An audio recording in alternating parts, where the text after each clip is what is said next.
Pablo Escobar significa Tristeza, tristeza porque son malos recuerdos. Personalmente representa una de las personas que más daño le ha hecho al país. Marcó un episodio negro. Demasiado sangriento para este país. Tú eres de Medellín y te dicen, es Pablo Escobar. Cuando dices que eres de Colombia hay un poquito de risas, pero si dices que eres de Medellín es un estigma mucho más grande. Hola turistas, gracias por acompañarme en otro episodio más.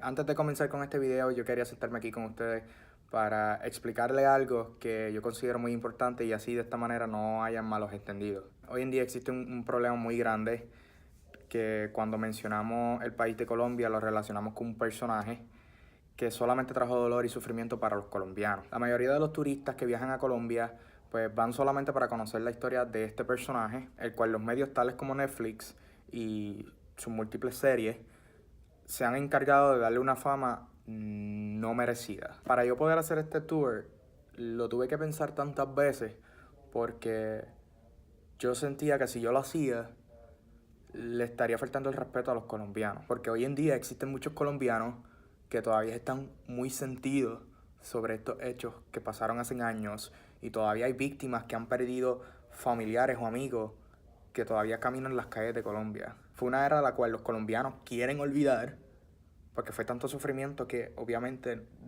quieren borrar eso de su mente, pero no pueden por el narcoturismo que existe hoy en día en Colombia. Mira, yo quiero ser bien honesto con todos ustedes. Yo soy una persona que ha visto todas las series de Netflix, no solo de este personaje, sino de otros personajes también que han existido en el mundo. Y solamente por el simple hecho de que me interesaba la vida de ellos, me interesaba cómo se desarrollaban esas mentes y cómo evolucionaban y cómo tenían esta idea de que ellos podían contra todo el mundo y al final pues obviamente caen. Hay un dicho que todo lo que sube tiene que bajar. Obviamente este personaje ha sido el más conocido mundialmente. Mira, todo esto yo lo hago con el fin de educarme con la historia de este país, no con el fin de apoyar el narcotráfico, ni mucho menos de ofender a nadie, ni faltarle respeto a alguien. Con esto no les estoy diciendo que tienen que hacer este tour si van a Colombia o a Medellín, pero si lo hacen, que sea para educarse y no para darle fama a alguien que trajo dolor. Con esto les dejo el video, espero que lo disfruten. Muy buenos días turistas, hoy es nuestro último día aquí en Medellín y para comenzar el día de hoy vamos a hacer un tour que es súper educativo para todos nosotros, no lo tomen de mala intención, simplemente es para educarnos y espero que lo aprovechen, así que aquí está el tour de Pablo Escobar, vamos allá.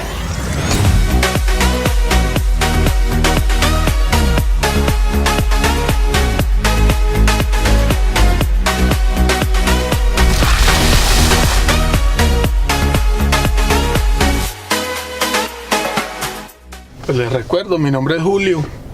Vamos a hacer entonces el tour de Pablo Escobar. Vamos a visitar primero la catedral, que fue la cárcel que él construyó. Luego vamos a ir a la tumba.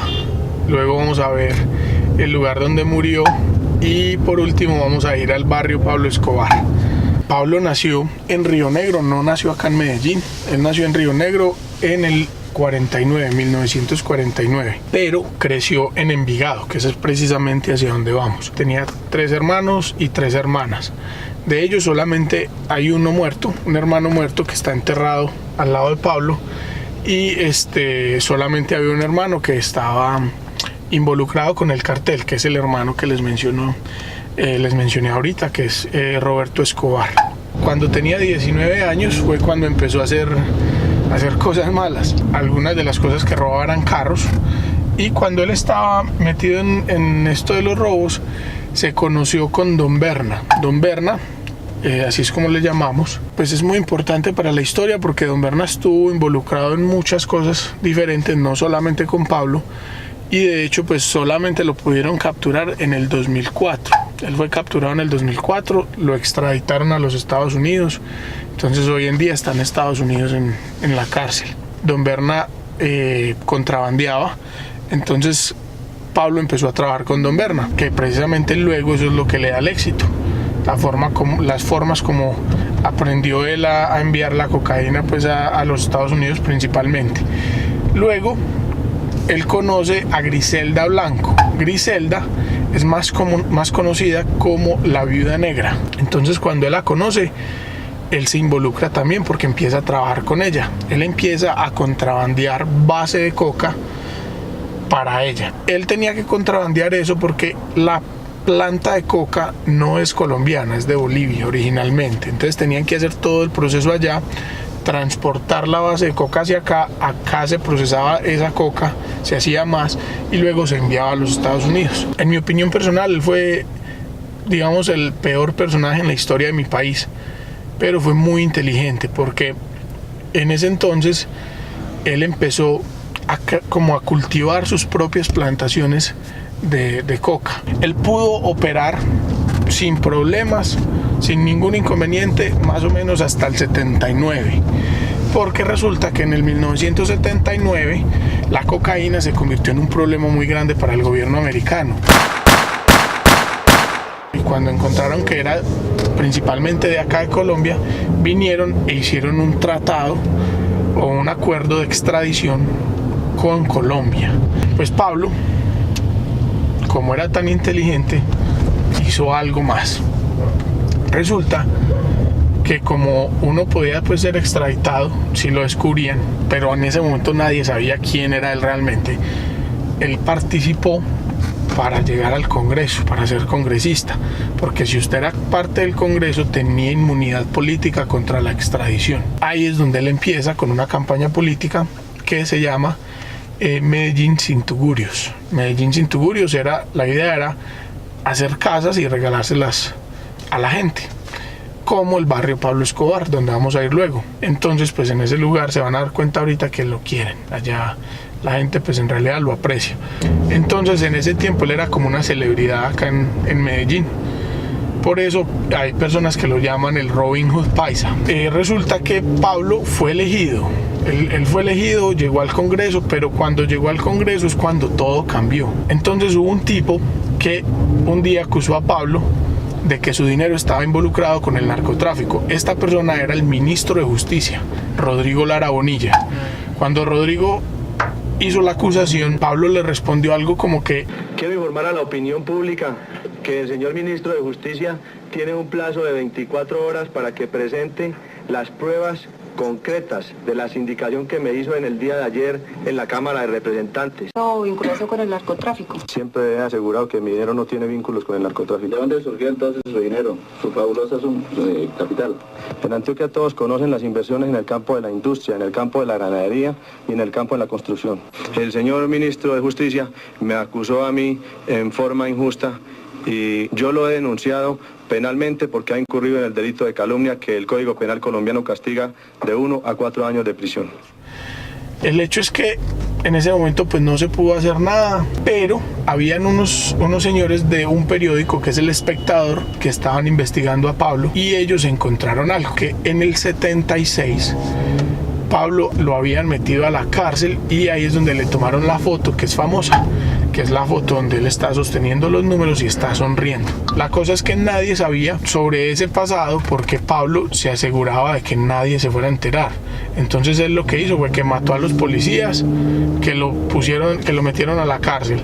Mató al juez también, el que lo metió a la cárcel. Cuando estos señores del Espectador encuentran esa foto y ese registro, pues ellos le muestran eso a todo el mundo.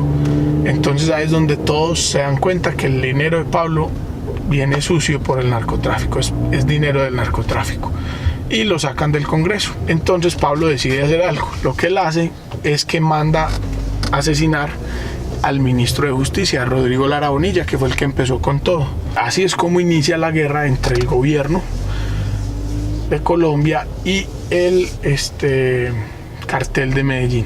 Después del asesinato de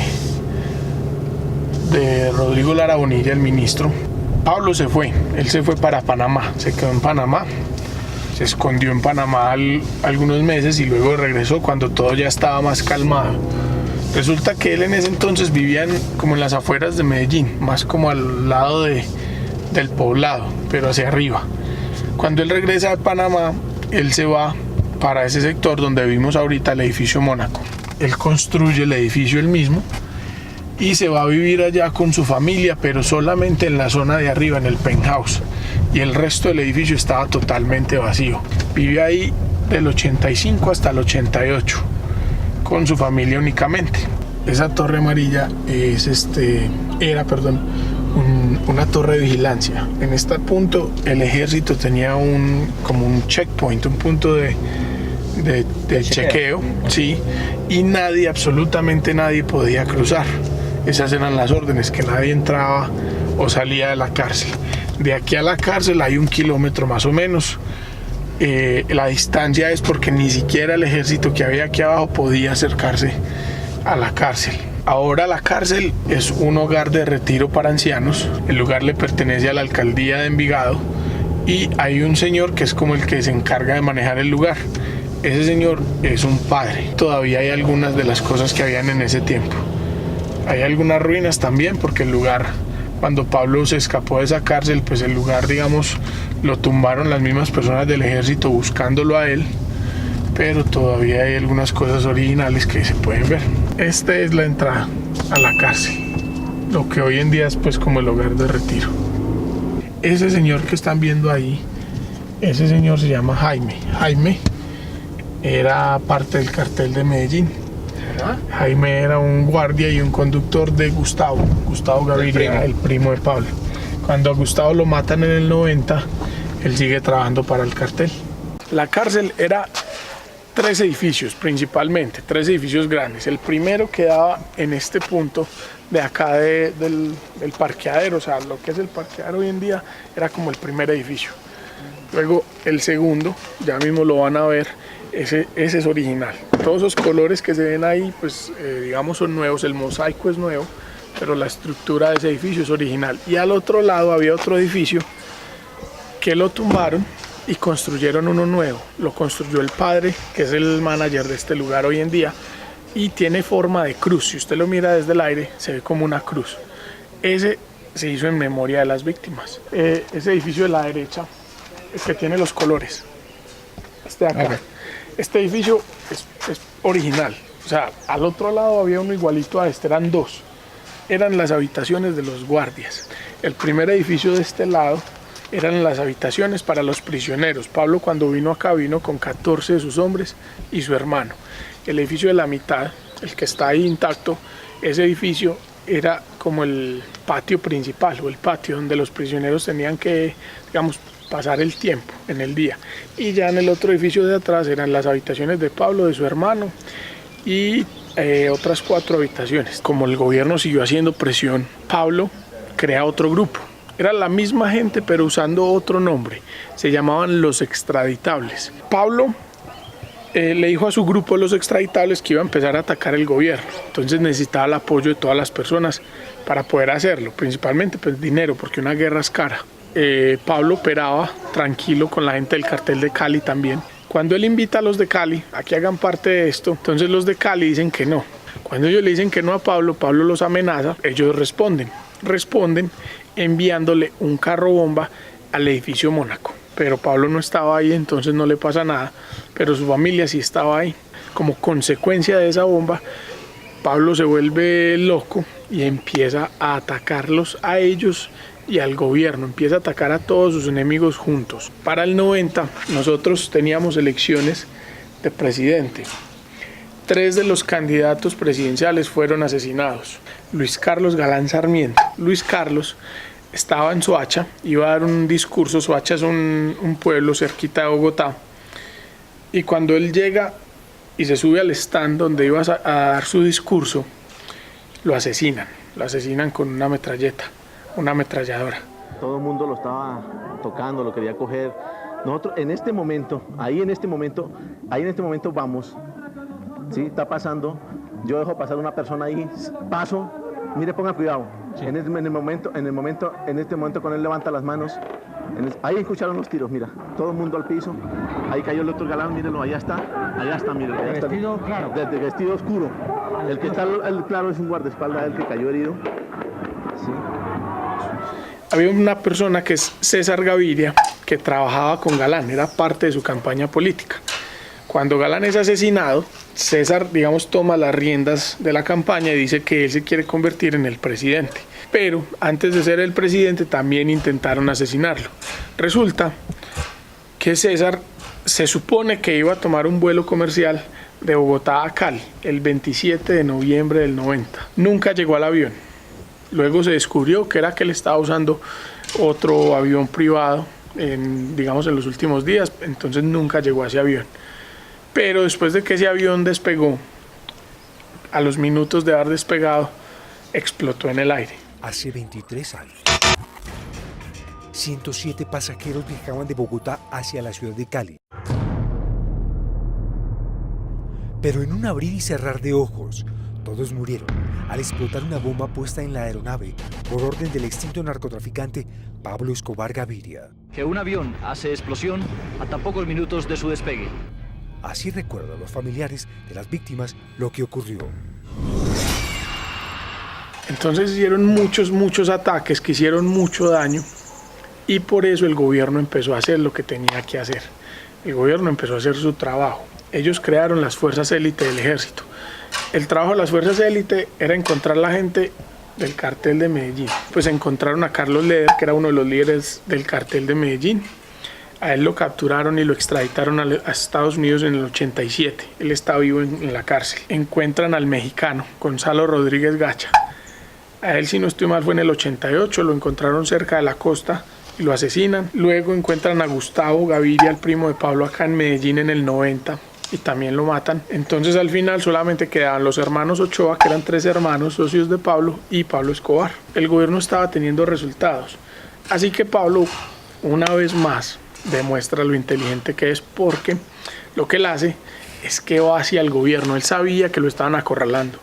Entonces él va hacia el gobierno y les propone un trato. Ir a una cárcel y quedarse allá un tiempo y terminar con la guerra. El gobierno acepta, pero a cambio tenían que dar ciertas cosas. Por ejemplo, tenían que permitirle construir su propia cárcel. Tenían que permitirle escoger dónde iba a ser, escoger las personas que iban con él allá. Solamente podían tener guardias del IMPEC, que es un grupo del gobierno o de las fuerzas policiales o militares que se encarga solamente de las cárceles, pero ellos no pueden hacer nada por fuera de la cárcel. El ejército y la policía no podían venir, solamente pues la gente que Pablo autorizara. Aceptaron esto, y la más importante, tenían que suspender el acuerdo de extradición que tenían con los Estados Unidos. Digamos, de cierta forma uno lo entiende porque tenían las manos atadas, no tenían otra forma de acabar con la guerra, pues con todas las matanzas que habían, entonces tuvieron que aceptar. De hecho, en los números oficiales de la policía, entre el 83 y el 94, en 11 años de guerra contra el narcotráfico, murieron 46.612 personas a causa de esa guerra. Es entendible que si uno está teniendo más de 300 muertos al mes por esa guerra, uno le conceda todas esas cosas a alguien como Pablo Escobar. Pero el problema fue que cuando Pablo vino acá, pues siguió con su vida. Habían fiestas, acá venía la familia y lo visitaba, aquí venían sus amigos, gente famosa. O sea, se daban muchas cosas que no tenían por qué darse en una cárcel. Pero Pablo cometió un error, porque cuando él viene acá le dice a sus compañeros del cartel que ellos tenían que pagar cada mes algo así como un impuesto. Ellos empiezan a pagar, pero algunos de ellos empiezan a esconderle plata al cartel de Medellín, los hermanos Galeano. Pues Pablo se da cuenta y los invita a venir acá. Cuando ellos vienen pero no vuelven a salir. Son asesinados acá en la cárcel La Catedral. Digamos que las familias de ellos sabían dónde estaban estos hermanos. Entonces ellos van al gobierno e involucran al gobierno porque les dicen: vea, pasó esto, ellos desaparecieron, estaban en la catedral. Ellos deciden que van a transferir a Pablo a una prisión militar. Pero para poderlo hacer, ellos tenían que mandar acá al ejército, pero si el ejército venía, ellos sabían que algo malo iba a pasar, porque el ejército no podía llegar así como así. O mandan primero a 2 personas que tuvieran un rango más alto que el ejército o la policía y que los guardias que estaban aquí adentro. Para 2 cosas, principalmente. Para decirle a Pablo que lo iban a transferir y transferirlo, y para asegurarse de que a Pablo no le iba a pasar nada en esa transferencia. Pero Pablo no quiere no quiere ser transferido. Y entonces les da un teléfono, les dice llamen e informen que no quiero que me transfieran. Entonces cuando ellos llaman y dicen esto, en una de las llamadas se escucha que alguien los amenaza. Pues resulta que los estaban secuestrando. Entonces él secuestra a estos dos tipos acá y el gobierno lo que hace es que manda al ejército. Cuando ellos llegaron, primero no los dejaron entrar, los retuvieron en el checkpoint que había abajo. Tienen un tiroteo con los guardias, uno de los guardias termina muerto, como 15 heridos, y los capturan a todos. Eran más o menos 20. Encuentran al viceministro y al director vivos y también encuentran 5 de los hombres de Pablo aquí adentro. Pero Pablo, su hermano y 9 de sus hombres ya no estaban, ya se habían ido. Entonces empiezan a revisar el lugar y se encontró con que en la habitación de Pablo había un switch para encender o apagar la electricidad en los cables alrededor de la cárcel. Aquí arriba, allá arriba, detrás del árbol, no sé si ven como que hay un espacio vacío, ¿cierto? En esa parte. Y a la izquierda se ven unos ladrillos que están como partidos. Esos ladrillos eran la base de la habitación que nosotros decimos la habitación del placer. Se encontraron con que habían pues, miles de dólares. Habían armas, había alcohol, había drogas. También había una cama redonda con un motor en la base. Entonces giraba. Ahí es que llega lo del cuarto del placer. Yo estaba como que, ok, está el dinero, está droga, está... El cuarto del placer, como que faltaba algo más. La casi cama redonda, eso era.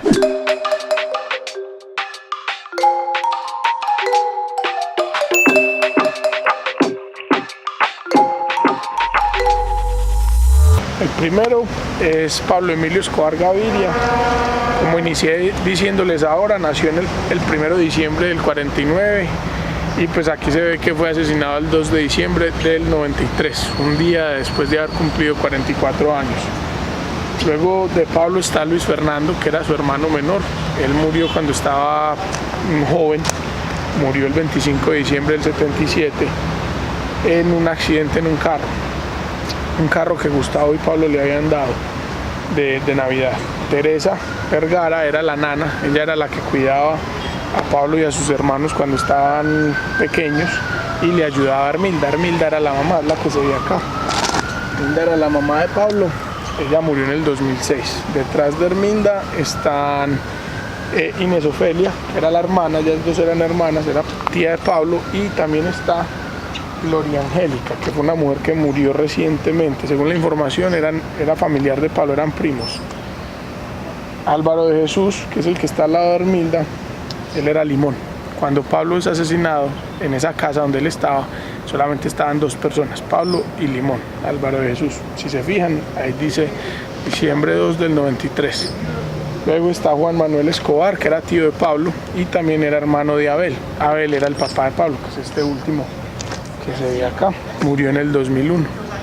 Gustavo, el primo de Pablo, él fue asesinado el 11 de agosto del 90 aquí en Medellín. Él estaba en su casa, que era una casa que tenía mucha seguridad, pero cuando logran abrir la puerta, pues Gustavo lo estaba esperando, entonces lo asesinan. Debajo de Gustavo está otro Gustavo, era su hijo, Gustavito, también estaba involucrado, y Gustavito también es asesinado el 2 de diciembre del 93, el mismo día que asesinan a Pablo, pero a él lo asesina gente del cartel de Cali en las horas de la mañana. Este señor de acá es Mario de Jesús Galeano, es uno de los hermanos Galeano que fue asesinado en la catedral.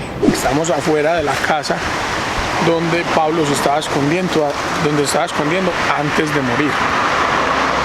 Esta casa hoy en día es una escuela de español, es totalmente diferente. Antes solamente eran 2 pisos acá en el frente, tercer piso, el frente no estaba, el frente era más como ladrillo. Esa reja que se ve también es nueva, y en la parte derecha de la casa, en el primer piso, era un garaje. Él quiso sacar a su familia del país, los envió a Alemania. Llegaron a Alemania, pero el gobierno allá no los quiso dejar ingresar, entonces se tuvieron que regresar. Se vienen hacia Bogotá y la policía los está esperando, se los llevan hacia el Hotel Tequendama en Bogotá, y por las noticias, por todos los canales sale que la familia de Pablo está en el Hotel Tequendama. Es algo así como con la intención de que Pablo se diera cuenta dónde estaban. Cuando Pablo empieza a comunicarse con ellos, ellos empiezan a seguir las llamadas hasta que se dan cuenta que está en esta zona de Medellín. Rodean toda el área y después uno de ellos se da cuenta que hay algo raro con esta casa. Entonces ellos ingresan, Pablo y Limón empiezan a correr hacia la parte del tercer piso, que en la parte de atrás había un tercer piso, una habitación con una ventana. Suben y usan la ventana para saltar, esa ventana hacia la parte de atrás, y cuando intentan bajarse se dan cuenta que ya están rodeados. Entonces tienen un tiroteo, ahí es donde matan a Limón y Pablo intenta como regresarse, él se devuelve. Cuando intenta devolverse le disparan desde la misma ventana que él usó para saltar, le dispara a alguien ahí. Esta fue la casa, la que dice MA fue la casa donde él murió. Si se dan cuenta, en la parte de allá se ve uno de los muros de la escuela de español y en la parte izquierda se ven unos ladrillos grises. Detrás de esos ladrillos grises está la ventana que él usó para saltar hacia acá, hacia la casa que dice MA, Gestión Inmobiliaria. Todo el mundo vino gente de la DEA, vinieron militares, todo el mundo quería tomarse fotos con el cuerpo, estaban celebrando. La cacería terminó en esta casa del barrio Los Olivos, muy cerca del estadio Atanasio Girardot. A las 3:40 de la tarde, Escobar caía abatido en el techo de la casa vecina. En el interior de su vivienda, el bloque de búsqueda encontró el taxi donde se movilizaba por las calles de Medellín. El cuerpo de Escobar quedó extendido sobre las tejas. Al lado de su brazo derecho quedó la correa con cartucheras con 2 pistolas, una Sig Sauer que alcanzó a disparar y una Glock sin proveedor. La Sig Sauer, de fabricación alemana, está desaparecida, mientras que la Glock reposa en una vitrina del Museo de la Policía en el centro de Bogotá. 3 horas después del operativo, el rostro de Escobar muerto, con un bigote cortado al estilo de Adolfo Hitler, le daba la vuelta al mundo. Las primeras fotografías confirmaban el fin del jefe del cártel de Medellín. Entonces acá es el altar al Santo Niño Jesús de Atocha. Como les decía ahorita, pues es el santo al que Pablo solía rezarle y él le hizo la iglesia acá en el barrio Pablo Escobar en nombre del Santo Niño Jesús de Atocha. Ahí está la foto de Pablo al lado y están las placas de agradecimiento a los lados, agradeciéndole al Niño Jesús de Atocha por todo lo que ellos han recibido acá y a su benefactor, pues que fue Pablo Escobar. Y ya en esta parte está un mural que representa la entrada de la Nápoles, que también tumbaron hace poquito, hace como un mes más o menos, 2 meses también, que la tumbaron y se llevaron el avión para la parte interior del parque, porque hoy en día funciona como un zoológico. Mi nombre es Yamile Andrea, soy la dueña de los souvenirs de Pablo Escobar. Vivo en el barrio Pablo Escobar, por acá bienvenidos todos los que quieran, es sano, simplemente nos llamamos Pablo Escobar, pero solo mostramos la historia. Bueno, turista, y con esto terminamos el día de hoy. Espero que hayan disfrutado, que se hayan educado un poquito sobre la historia de Pablo Escobar y de Colombia como tal. Nada, ahora nos vamos a terminar de preparar para mañana salir del aeropuerto hacia Cali, Colombia. Así que mañana es un nuevo día, nuevas experiencias. Vamos a ver qué nos espera en Cali mañana. ¿Está bien? Se cuidan, turistas, y será hasta la próxima. No olvides darle like al video, suscribirte a mi canal y darle a la campanita para estar al día con mis videos.